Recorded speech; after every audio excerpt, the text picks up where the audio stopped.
Alright, in this video I would like to talk about the O Kelley Sicilian. Okay, and it's named after a player named Alberic O Kelley, right? The Galway. And it's closely related to the, and sometimes confused with the Con Sicilian. Okay, so here's the O Kelley variation. And just for clarification, I'll show you the con. So the con would be, say, like e4, c5, knight f3, then you go into your normal stuff. And now you have a con Sicilian.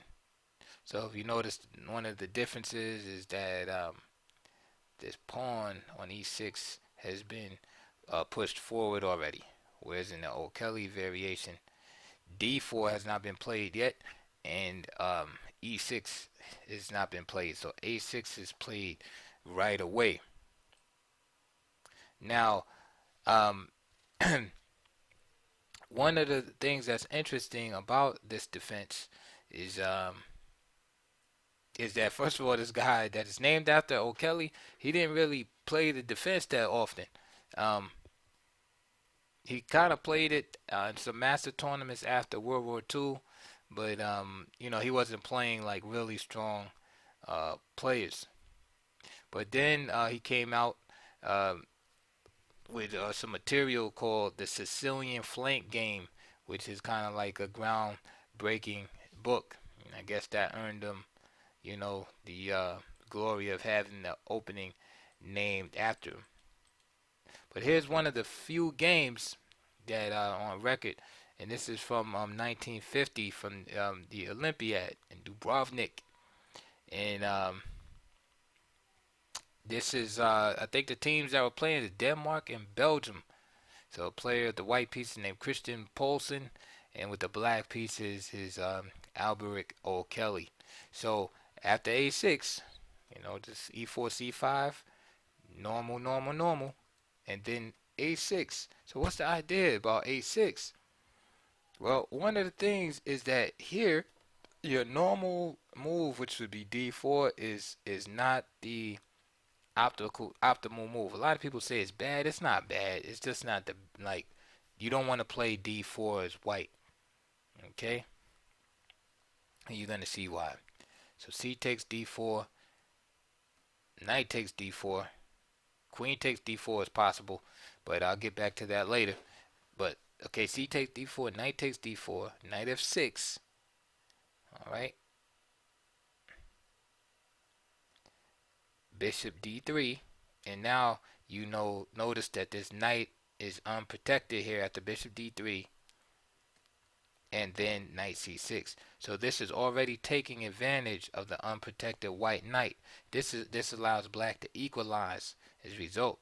Now, if the knight retreats, say the b3 or something like that, then d5 is just easily freeing up black's game and equalizes. This forces the move knight takes c6, and then black just simply builds up his center. He can actually take with the d pawn if he wants also.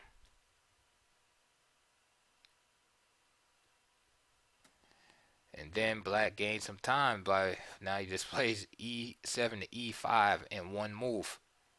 So that's it. That's the main idea with that a6. It's kind of like a probing. It's kind of like a waiting move where black really a6. Black doesn't commit to anything. He plays a6. He doesn't commit to anything. And there's some ideas of keeping some pieces off the b file. So it's kind of like a slick move, but that's like the main idea. D4 is incorrect. Now, if I wanted to show you again, if knight f6 here, bishop d3, instead of bishop d3, some of you might be saying, well, what about knight c6? Well, after e5, black gets a good version of the Alaska Pelican variation, or nowadays it's called the Sveshnikov variation, because a6 has already been played, so there will be no knight to b5 and forcing d6 and all of that. So you would just simply have to drop either, come back here or drop the knight here. And, bishop b4 can be played, whatever you want to play, bishop e7. But the point is that it's an inferior version of the Sveshnikov. If you try to just drop your, just play knight c3. And then, again, with bishop d3, that knight c6 allows their quick equality by black. Therefore, if you do want to play d4, which you probably shouldn't play, you can try to play this move queen d4, and the idea is to try to get a Marazzi bind type position out of the deal. So queen takes d4, knight c6, queen e3, and let's say e6, and then you play c4. And that's the main idea. And this idea was actually developed by a correspondence grandmaster, Zagarovsky. So that's the alternative. Like if you're stuck on playing d4, that's basically the line that you would kind of try to choose. Is a line like this that looks like the Marazzi bind, and just keeping an eye on the diagonal and building up against the D pawn. Now here, this is from Zagarovsky and a player named Bowie in the 8th World Correspondence Championship, which took place from 1975 to 1980. So they weren't using engines here. So this d5 here, although thematic, was a mistake. And white wind up getting an advantage and winning the game.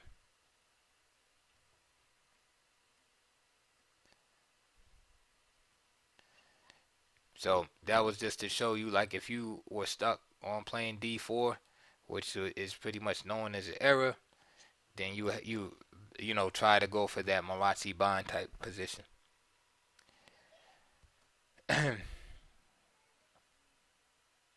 So this game went, this is like one of the early classic games in the variation between O Kelley with the black pieces and this guy Poulsen. And we can see that he just basically equalized with no problem. Poulsen plays c4. And now the bishop just comes out actively, because there's no reason to play the e7. You might as well just come out guns blazing. Knight c3. Play d6 here. Rook b1. Rook b8. Bishop g5, castle. King h1.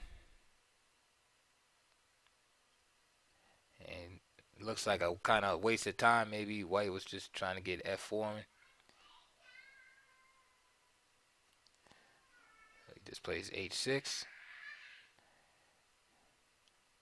Bishop h4. And g5. So if that was his idea to play f4, that idea in concept has been refuted. He would have had to give up his bishop here by playing bishop takes f6. Alright. So this diagram right here, basically, what you see on the board, this diagram, this picture is kind of like what what you're looking for is black. And out of that opening. Black has the initiative. White's bishop on d3 is basically another pawn. And the thing about it is white is worse without really playing an obvious blunder in the position. Bishop g3, h5, and now black is just trying to go on with the initiative. So h4. again, that's like a rookie type move right there. You know, strong player would play more like F3. But anyway, this is a model game. H4, then knight G4. You see that old saying about each pawn move leaves a square behind. With F3, the knight can't just jump in there like that. But knight G4 was played. Queen D2, G takes, bishop H2, queen F6, knight D1, H3.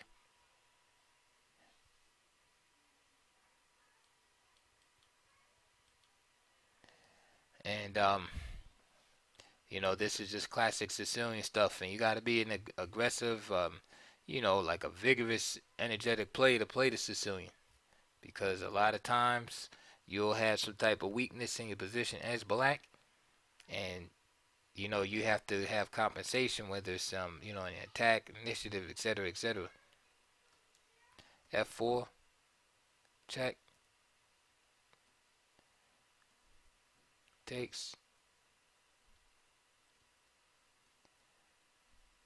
and black is just winning here, hands down.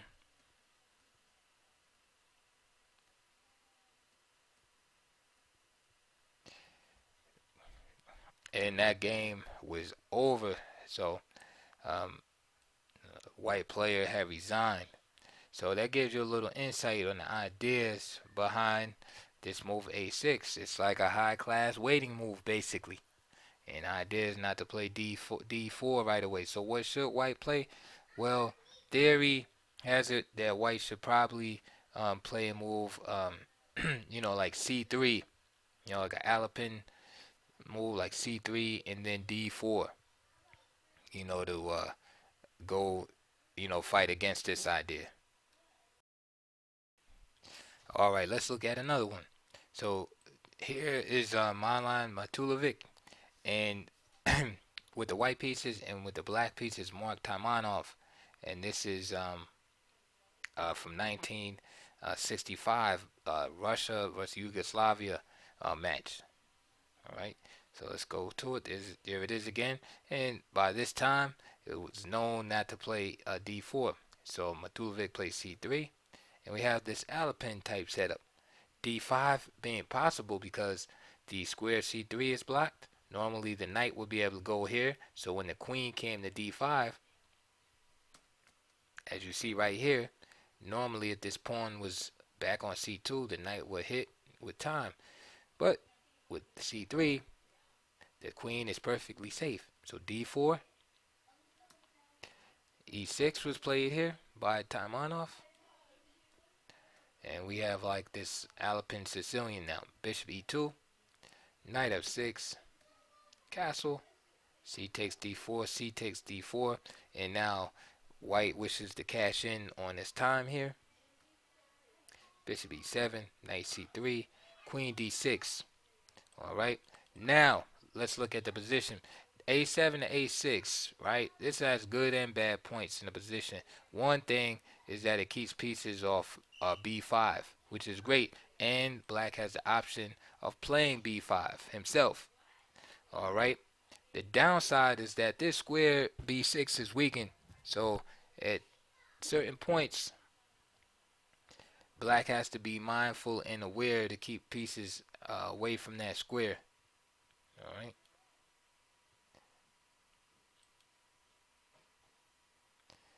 Now, one thing I like to mention too about the Kahn variation is not the Kahn variation. I'm sorry, the O Kelley variation is that if players are used to playing D4 in the Sicilian, so even though they might know that it's not correct to play D4 and they have to play C3, they might be not as familiar with the C3 positions. So it's kind of like black is tricking them into more like an inferior, setup that they might not be as comfortable with. Because if you play open Sicilian, dragons, and stuff like that, you might not want to play C3. You might never play C3 in your normal games, but then somebody plays the O Kelley variation, and you're like, oh man, I can't play it. I can't play D4. I got to play this. So That's a psychological aspect right there. All right, let's keep going. Bishop G5, Knight BD7, Bishop D3, B5, Knight E4, hitting the Queen, Queen D5. Okay. And now we can see the idea behind Knight BD7 as opposed to the Knight coming at C6. So now White can take on F6, but Black's pawn structure will never be damaged. If this Knight was here, Black could take on, White could take on F6 a couple of times and damage the structure. But with the Knight here, the structure stays intact. Rook E1, Bishop B7.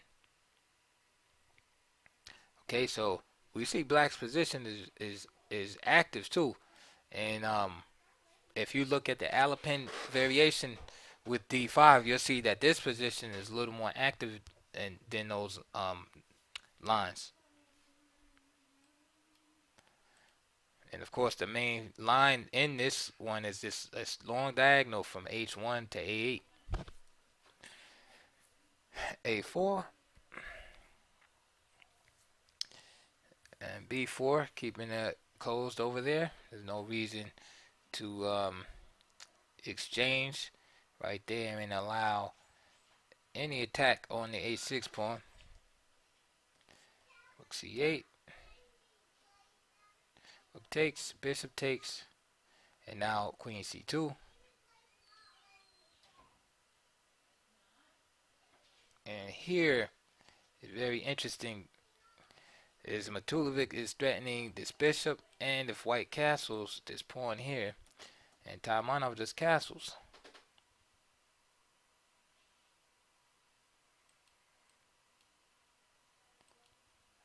Okay, so takes, and boom, bishop takes H7, knight takes H7, bishop takes E7, rook E8, bishop takes B4. Taimanov gets back on the diagonal, and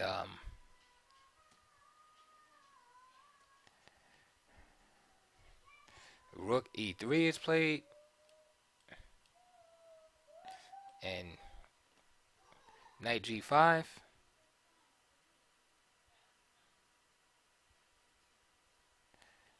rook C8, knight E1, and here White is in terrible time trouble.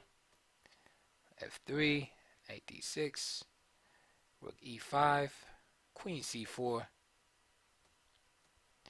and now he plays G4. And again, like I said, he's in terrible time trouble.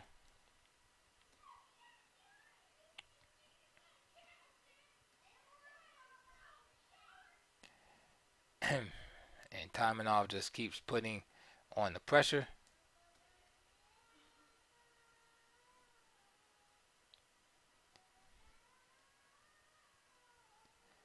Knight H6, and then finally a natural move, which doesn't work. But this is the type of move you would play in time pressure. And if you want to look for the refutation of this, you can pause the the video. But knight G4 check. Notice the pin on the F3 pawn. So king D3, check. King E4, knight F6, king F5, G6, king takes F6, and rook F8. Okay. And although Taimanov, was down a little bit of material, Black did get in some time trouble. White did get in some time trouble, wind up losing this game, blundering. But one thing we could say about this O Kelley variation is one, that it's it's an opportunistic opening. Like if if Black makes if White makes some type of error or something like that, there are chances. It's provocative. Again, A6. At the beginning of the game, your first thought is, hey, let's take over the center. Um, it's definitely a surprise weapon. It's not. It shouldn't be like your main, like a main opening, because then players can prepare for it. But it is a good surprise weapon. And one thing I noticed about it is that white can be forced to have to move away from his normal open Sicilian positions into positions where he might not be as familiar. So that's a good option. All right. Okay. Okay. Here's another one from two lower rated players. One Billick. The other's player name is Gorick with the black pieces. Games for 2004. There's A6 and there's that mistake. Okay, this is exactly what black wants if you play this variation. And basically white is making a premature commitment. C takes, knight takes, boom, E5. And or you could play knight F6 first, like I said. But E5 is real strong too, because after knight F5,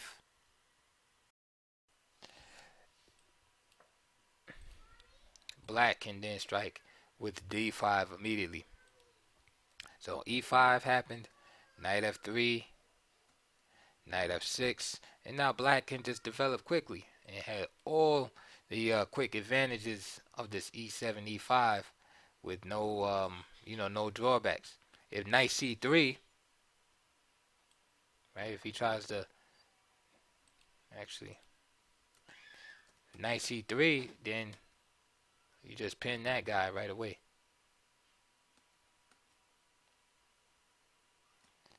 Okay. Of course, you should be tactically aware. The knight would just get kidnapped, and this is a trap you should, everybody should know. This happens. Rookie mistakes. All right, so bishop G5,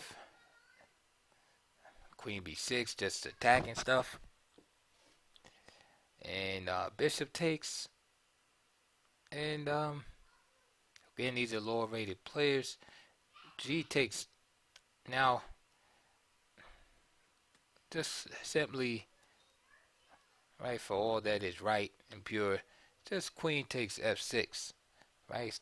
Instead of trying to pawn grab with the queen, accept the equality after knight C3, just bishop B4. Simple equality. You done what you had to do. All right. Okay, now we're gonna look at another one and leave it right there because we're just talking about the opening phase.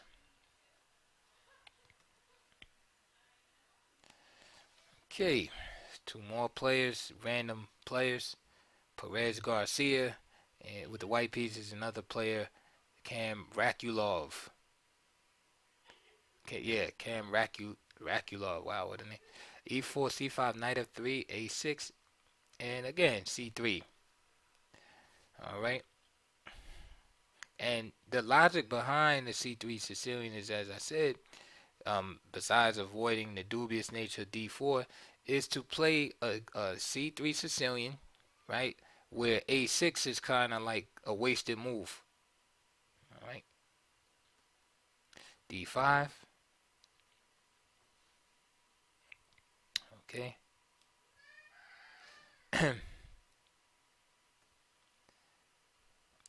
E takes, queen takes, D4, knight F6, and bishop E2.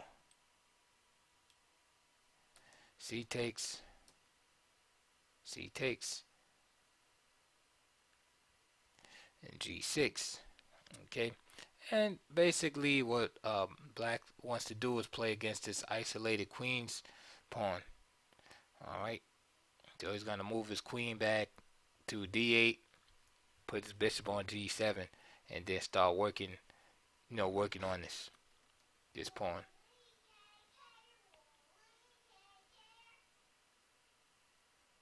Okay, there it is.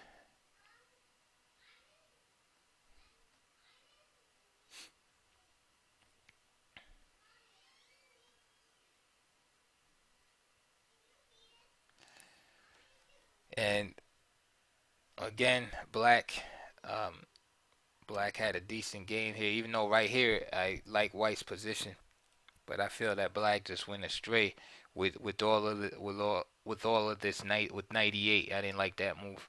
That's why I was kind of quiet, because I was like looking at it. And I want to look at one more. I said just to get so you had the feel for the opening. This game is Jonathan Rowson, British Grandmaster. Actually, I think he's from Scotland. With the black pieces here.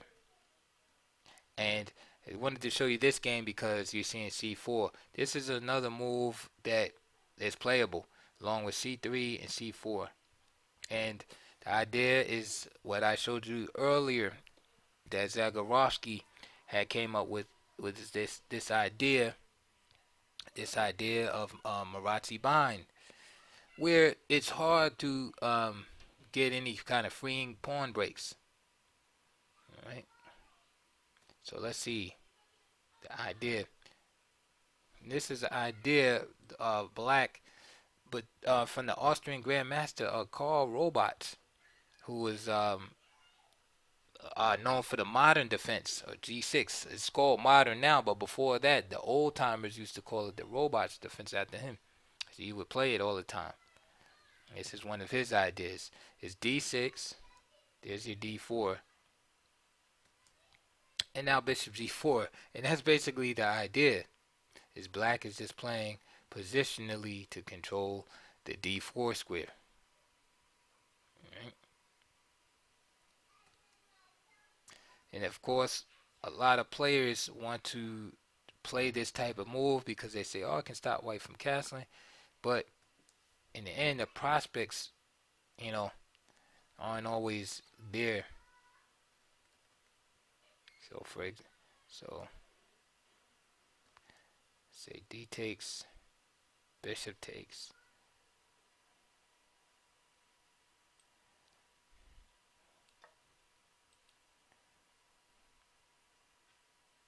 And this move right here is an interesting move because now if you take here, then I think it would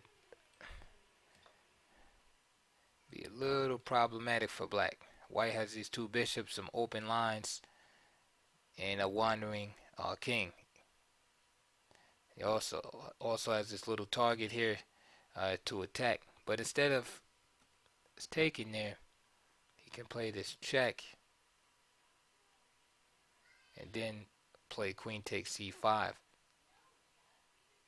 And I think that would be his best option there. Instead, after bishop takes f3, queen takes f3, right? Giving up the bishop here. D takes e5. Bishop e3. Knight c6. Knight c3. I think black is okay. Now he plays e6 to guard the light square invasion, of course. And notice the grip on d4. Queen d1. Now, I think queen g3 is better. Maybe bring the think about castling queen side, at some point. But he plays queen d1. Knight f6, bishop e2, knight d7, castle. Then he played g5, which is a little suspect to me. But this guy's almost 2600. And I think another reason too why he played this move G5 is because the opponent is lower rated.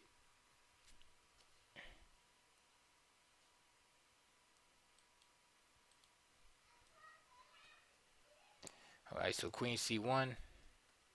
So basically, he took some chances, and that he's gonna outplay his opponent.